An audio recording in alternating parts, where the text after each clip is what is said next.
કેમ છો મિત્રો? મજામાં ને? આજના આ વિડીયોમાં આપણે ધોરણ 9 નો વિજ્ઞાન ટેકનોલોજીનો 12મો પાઠ અન્ન સ્ત્રોતોમાં સુધારણા અને તેમાં આવતો અગત્યનો ટોપિક મધમાખી ઉછેર, અંગ્રેજીમાં કહીએ તો બી કીપિંગની વાત કરવાના છીએ. અને આના પહેલાના ભાગ તમે નથી જોયા તો જોઈ લેશો, તમને ખૂબ મજા આવશે. મારી સામે ધોરણ 9 નો વિદ્યાર્થી છે, એની સાથે ચર્ચા કરતા કરતા આપણે આ ભણી રહ્યા છીએ. તો મધમાખી ઉછેર, એના માટે અંગ્રેજી શબ્દ કયો વપરાય છે? બી કીપિંગ. બી કીપિંગ.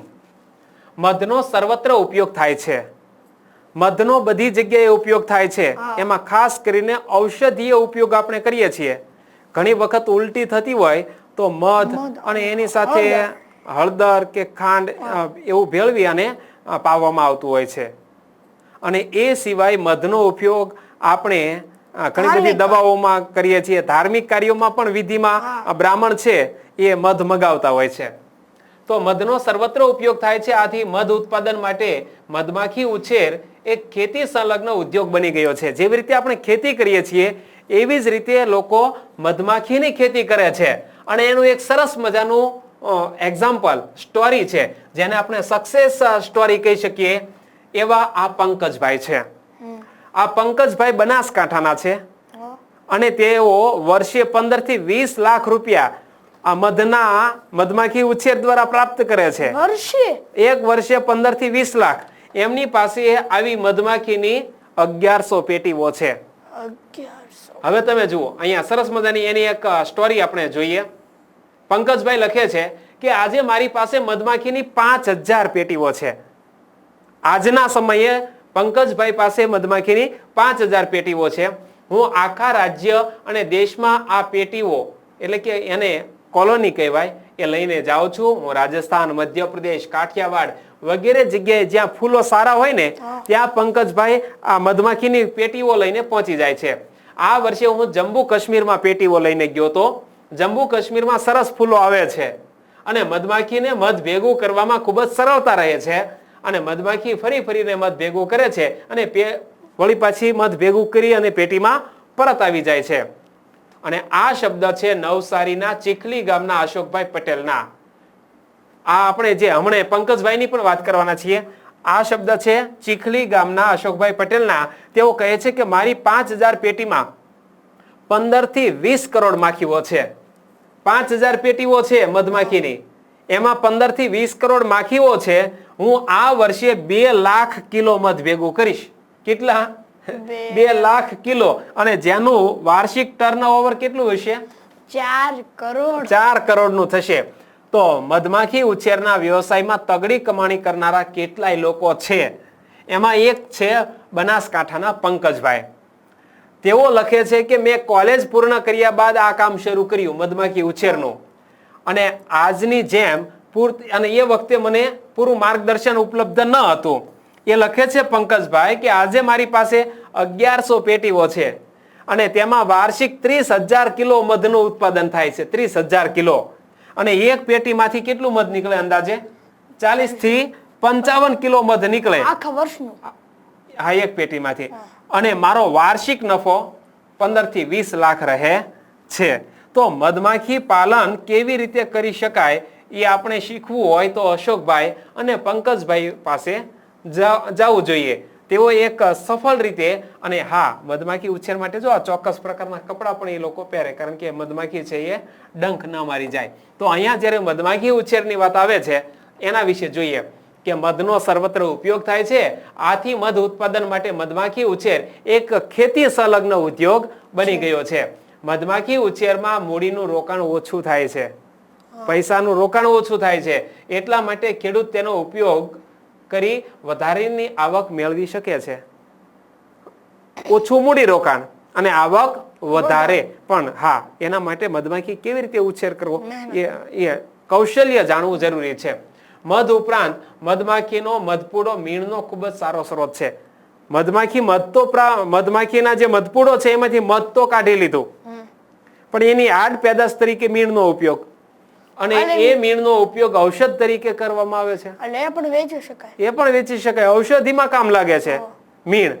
તો બે ઉત્પાદન, એક તો મધનું ઉત્પાદન આડ પેદાશ તરીકે મીણ. તો વ્યાવસાયિક સ્તરે પણ મધ ઉત્પાદન કરવા માટે સ્થાનિક જાતની સામાન્ય રીતે ભારતીય મધમાખી તરીકે ઓળખાતી એપિસ સેરેના ઇન્ડિકા, આ યાદ રાખવાનું છે કે ભારતીય મધમાખીનું વૈજ્ઞાનિક નામ શું છે? Apis cerana indica. Apis Serena Williams, ટેનિસની પ્લેયર. તો એપિસ સેરેના ઇન્ડિકા એ ભારતીય મધમાખીનું સાયન્ટિફિક નેમ છે. અને એવી જ રીતે પર્વતીય મધમાખી જેને એપિસ ડોર્સાટા કહેવાય છે, અને નાની મધમાખી એને એપિસ ફ્લોરીનો ઉપયોગ થાય છે. આપણા ભારત દેશમાં મધનું ઉત્પાદન મેળવવા માટે 3 પ્રકારની માખીઓ આવી. એક તો એપિસ સેરેના ઇન્ડિકસ નથી, ઇન્ડિકા. પર્વતીય મધમાખી એટલે કે એપિસ ડોર્સાટા, અને નાની મધમાખી એપિસ ફ્લોરી. આ ત્રણેયનો ઉપયોગ મધ મેળવવા માટે થાય છે. ઇટાલીની મધમાખી, ઇટાલીની જે મધમાખી છે એનું સાયન્ટિફિક નામ છે એપિસ મેલિફેરા. શું? એપિસ મેલિફેરા. એનો ઉપયોગ મધના ઉત્પાદન વધારવા માટે કરવામાં આવે છે. અને આથી વ્યાવસાયિક મધ ઉત્પાદનમાં આ મધમાખીઓનો સામાન્યતઃ ઉપયોગ કરવામાં આવે છે. અહીં જે આપણી સમક્ષ ચિત્ર છે એમાં મધમાખીના મધપૂડાઓની મધુ વાટિકામાં વ્યવસ્થા અને મધનું નિષ્કર્ષક એટલે કે કેવી રીતે મધ મેળવવામાં આવે છે તેની એક્ઝામ્પલ છે. હવે અહીં જ્યારે મધમાખીના નામ આવ્યા ને, તો આ મધમાખીના નામ એ આપણે પાઠ્યપુસ્તકમાં આપેલા છે, એ ખાસ યાદ રાખવાના છે. અહીં ગૂગલ ઉપર સર્ચ કરી અને આપણે એ મધમાખીઓની ફરી એકવાર વાત કરી લઈએ કે મધમાખીની એપિસ જાતિમાં 4 પ્રજાતિઓ મુખ્ય છે. મધમાખીની એક એવી જાતિ જે એપિસ છે, એપિસ નામ, એમાં કેટલા પ્રકાર આવે છે? 4. એમાં ઇટાલિયન મધમાખી જે છે એને શું કહેવામાં આવ્યું? એપિસ મેલિફેરા. હમણાં આવ્યું ને ટેક્સ્ટ બુક ની અંદર, એપિસ મેલિફેરા. તો એ ઇટાલિયન મધમાખીનું સાયન્ટિફિક નેમ છે. અને ભારતીય મધમાખી એટલે કે એપિસ સેરેના ઇન્ડિકા. અને ભમરિયું મધ એપિસ ડોર્સાટા. આવ્યું ને? આપણે ભમરિયા મધ આ વિસ્તારમાં જોવા મળે. અને ક્યારેક ક્યારેક તો એવા કિસ્સાઓ સામે આવે છે કે ભમરિયું મધ વ્યક્તિને કરડે કે એની એકાદી માખીને પણ જો ઈજા પહોંચાડવી કે મારવી, અથવા મધમાખીનો મધપૂડો હોય એમાં જો આપણે ભૂલથી નહીં કાંકરી લાગી ગઈ હોય, અથવા તો ક્યારેક એવું બને છે કે કાગડા કે બાજ આવે એ ચાંચ મારીને જતા રહે, અને પછી ભમરિયું મધ ખીજાઈ જાય તો વ્યક્તિ ઉપર આક્રમણ કરે છે, અને એક મધમાખી ન આવે, આખું મધ આવે. અને એનાથી બચવા માટે આપણે કાં તો પાણીની કુંડી હોય ને, ટાંકી, એમાં કૂદકો મારીને પડી જવું પડે. નહીતર એનું કદાચ રિએક્શન લાગે તો આપણને સાઈડ ઇફેક્ટ થાય, બીમાર પડી જાય, અરે મારી નાખવા સુધીની ઘટનાઓ બની શકે છે. તો ભારતીય મધ, ભમરિયું મધ, ડાળી મધ અને ગુસ્યું મધ, આ બધા મધ છે. બરોબર? એનો આપણે આ નામ એપિસ ફ્લોરી હમણાં આપણે જોયા. બરોબર? આ એ જ નામ છે, પણ એના ગુજરાતી નામ આપણે અહીંયા સ્થાનિક વિસ્તારમાં એનું આપણે જે ટેક્સ્ટ બુક ની અંદર નામ જોયા એ કેવા નામ આવ્યા? અહીંયા ભારતીય મધમાખી તરીકે ઓળખાતી એપિસ સેરેના ઇન્ડિકા, પર્વતીય મધમાખી એટલે કે એપિસ ડોર્સાટા એટલે ભમરિયું મધ, અને નાની મધમાખી એપિસ ફ્લોરી જે જોવા મળે છે તે. અને એ સિવાય ઇટાલિયન મધમાખી એ કઈ છે? એપિસ મેલિફેરા. તો આ બધાનો ઉપયોગ મધના ઉત્પાદન માટે કરવામાં આવે છે. અને આથી વ્યાવસાયિક મધ ઉત્પાદનમાં આ મધમાખીઓનો સામાન્યતઃ ઉપયોગ કરવામાં આવે છે. આપણે વ્યાવસાયિક રીતે મધનું ઉત્પાદન કરવું હોય પંકજભાઈ અને અશોકભાઈની જેમ, તો આપણે આ વ્યાવસાયિક મધમાખીઓ ઉછેરવી જોઈએ. ઇટાલીની મધમાખીમાં મધ એકત્ર કરવાની ક્ષમતા ખૂબ જ વધારે હોય છે. જે ઇટાલિયન મધમાખી છે, નામ શું છે? એપિસ મેલિફેરા. તો એમાં મધ એકઠું કરવાની ખૂબ જ વધારે ક્ષમતા છે. તેઓ ડંખ પણ ઓછો મારે છે, કરડતી નથી બહુ, એમ કહેવા માંગે છે. તે તેઓના નિર્ધારિત મધપૂડાઓમાં ઘણા સમય સુધી રહે છે, પોતાનો મધપૂડો છોડીને જતી રહેતી નથી, અને પ્રજનન વધુ પ્રમાણમાં કરે છે. એટલે કે બીજી એપિસ મેલિફેરાને જન્મ પણ આપે છે ઈંડા થકી. વ્યાવસાયિક મધ ઉત્પાદન માટે મધુ વાટિકા અથવા મધમાખી ઉછેર કેન્દ્ર બનાવી શકાય છે. મધુ વાટિકા એટલે શું? ઓલું હમણાં મેં કીધું એ પેટી, મધમાખીની પેટી, અથવા તો મધમાખી ઉછેર કેન્દ્ર બનાવી શકાય છે.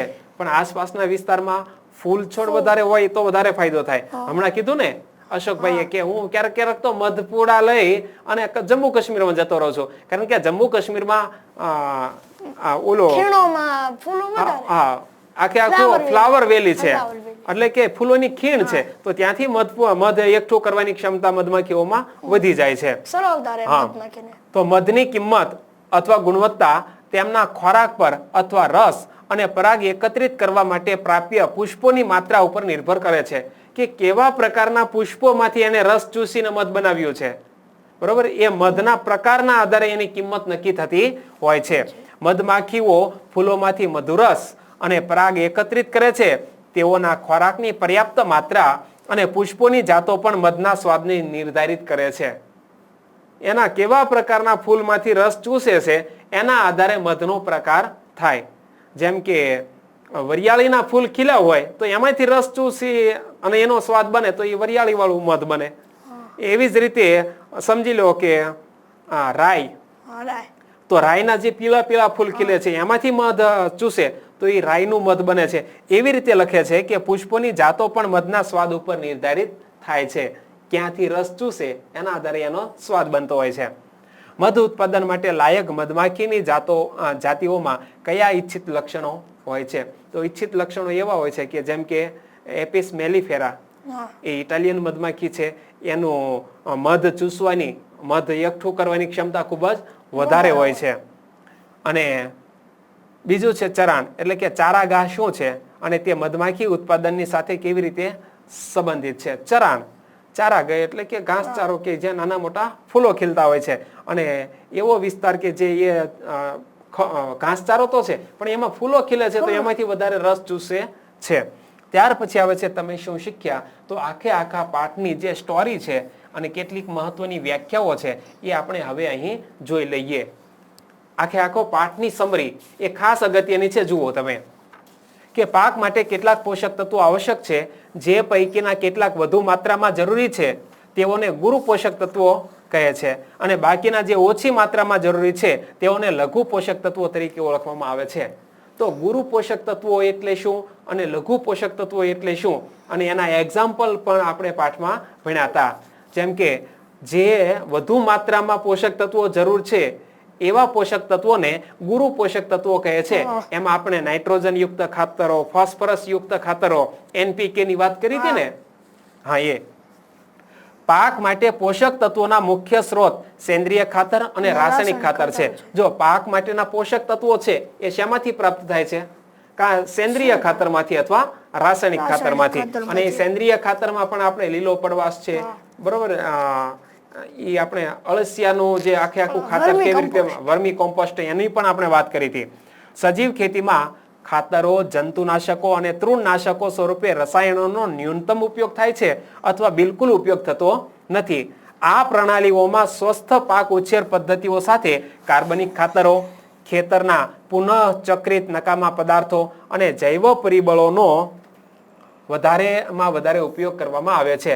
તો પ્રાકૃતિક ખેતી એટલે શું, અથવા તો એને આપણે કેવી ખેતી આવ્યો હતો શબ્દ કે જેની અંદર જંતુનાશકો, રાસાયણિક ખાતરો, ઓર્ગેનિક ખેતી. તો ઓર્ગેનિક ખેતી, બરોબર, નૈસર્ગિક ખેતી. ઓર્ગેનિક ખેતી એટલે શું? એવો પરીક્ષામાં પ્રશ્ન પૂછાય કે મારી તમામ પ્રોડક્ટ છે ખેતીની ઓર્ગેનિક છે, તો એ ઓર્ગેનિક એટલે શું?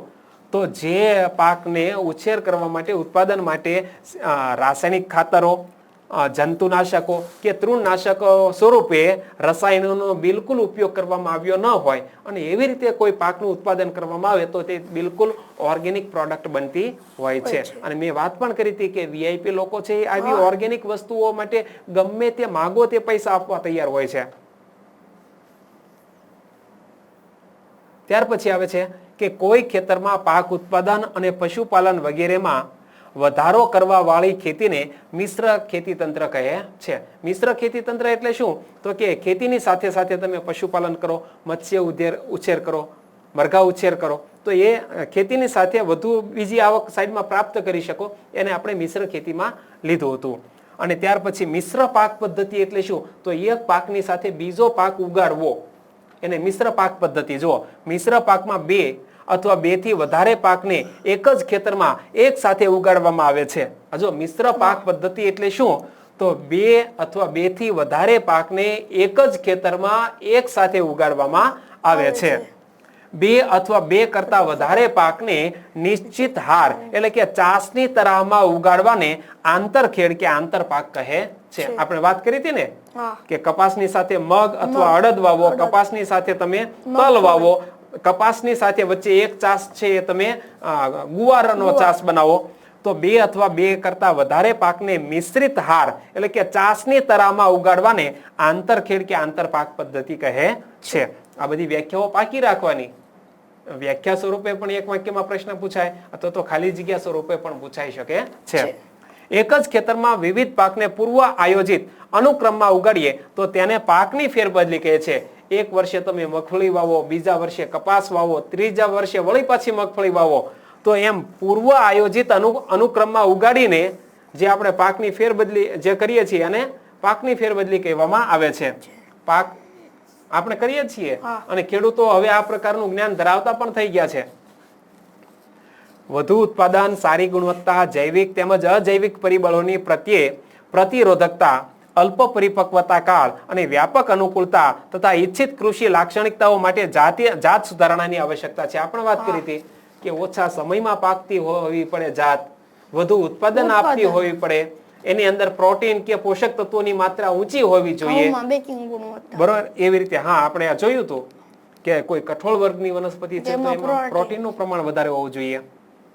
આગળ, ખેત ઉપયોગી પશુઓને માટે યોગ્ય સાર સંભાળ તથા પ્રબંધન, જેવા કે આપણે ખેતી અને પશુપાલનની વાત કરી તો એમાં પશુઓ માટેનું નિવાસસ્થાન, એ પશુઓ માટેનો આહાર, એમનું પ્રજનન કાળ અને રોગ ઉપર નિયંત્રણની આવશ્યકતા હોય છે. આને પશુપાલન કહે છે. આ ખાસ વ્યાખ્યા કે ખેત ઉપયોગી પશુઓ માટે યોગ્ય સાર સંભાળ તથા પ્રબંધન, જેવા કે નિવાસસ્થાન, આહાર, પ્રજનન અને રોગ ઉપર નિયંત્રણની આવશ્યકતા હોય છે, અને પશુપાલન કહે છે. અને મેં વાત કરી હતી કે પશુપાલન એટલે માત્ર પશુઓ પાળવા અને દોઈ લેવા અને દૂધ ખાઈ લેવું એ પૂરતું નથી, પરંતુ એમનું નિવાસસ્થાન યોગ્ય હોય, એમને યોગ્ય આહાર મળતો હોય, એમનું પ્રજનન, એમાં આવતા રોગો, એના નિયંત્રણ માટેનો આ સમગ્ર જે કાર્ય છે એને આપણે પશુપાલન કહીએ છીએ. મરઘા પાલન પાળેલી મરઘીઓની સંખ્યાને વધારવાને માટે કરાય છે.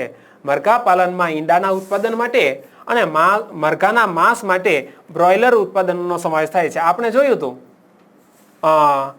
માંસ માટે બ્રોઇલર અને ઈંડા માટે કયો શબ્દ આવ્યો હતો? એસિલ. એસિલ. એસિલ જ છે ને? જોઈ લે, કન્ફર્મ કરી લે, કારણ કે એસિલ છે એ તો જાતિ છે.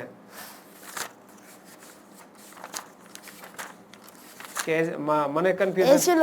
ઓકે, ઈંડા માટે એસિલ અને બ્રોઇલર છે એ માંસના ઉત્પાદન માટેના મરઘાઓ. મરઘા પાલનમાં ઉત્પાદનને વધારવા અને જાતિ સુધારણા માટે ભારતીય જાતો અને વિદેશી જાતોની વચ્ચે સંકરણ કરાય છે. મરઘા પાલનમાં જે ભારતીય જાતો છે અને વિદેશી જાતો છે એ બંને વચ્ચેનું સંકરણ કરી અને મરઘાની નવી જાતિ વિકસાવવામાં આવે છે. દરિયાઈ સ્ત્રોતો અને અંતઃસ્થલીય સ્ત્રોતોમાંથી માછલીઓ મેળવી શકાય છે. આપણે વાત કરી હતી અને મેં વાત કરી હતી ખાસ કરીને દરિયાના ગરમ અને ઠંડા પાણીના પ્રવાહો જ્યાં ભેગા થાય છે ત્યાં માછલીઓનું ઉત્પાદન વધારે થતું હોય છે. માછલીઓ એમાં જે કુદરતી જળ સ્ત્રોતો છે એમાં દરિયો આવે, સમુદ્ર આવે, મહાસાગરો આવે, એમાં માછલીઓ, અને અંતઃ જે જળ સ્ત્રોતો છે એમાં માછલીઓનું ઉત્પાદન થાય છે. માછલીના ઉત્પાદનમાં વધારો કરવા માટે તેઓનું સંવર્ધન દરિયાઈ અને અંતઃસ્થલીય નિવસન તંત્રોમાં પણ કરી શકાય છે. પછી માછલી પકડવાની જાળ દ્વારા દરિયાઈ માછલીઓનો શિકાર, ધ્વનિત્ર એટલે કે ઇકો સાઉન્ડર્સ અને કૃત્રિમ ઉપગ્રહોની મદદથી પણ માછલીઓનો સ્ત્રોત ક્યાં છે એ જાણી શકાય છે. મત્સ્ય ઉછેર માટે સામાન્ય રીતે મિશ્ર મત્સ્ય સંવર્ધન તંત્ર અપનાવાય છે. આ મિશ્ર મત્સ્ય સંવર્ધન કેન્દ્ર એટલે આપણે વાત કરી હતી કે એક જ તળાવની અંદર 5 થી 6 પ્રકારની માછલીઓનો ઉછેર, ઉપરના જે જળ સપાટી છે એમાં, પછી મધ્યમ સ્તર અને તળિયે. પછી છે મધમાખી ઉછેર, મધ અને મીણને પ્રાપ્ત કરવા માટે કરાય છે.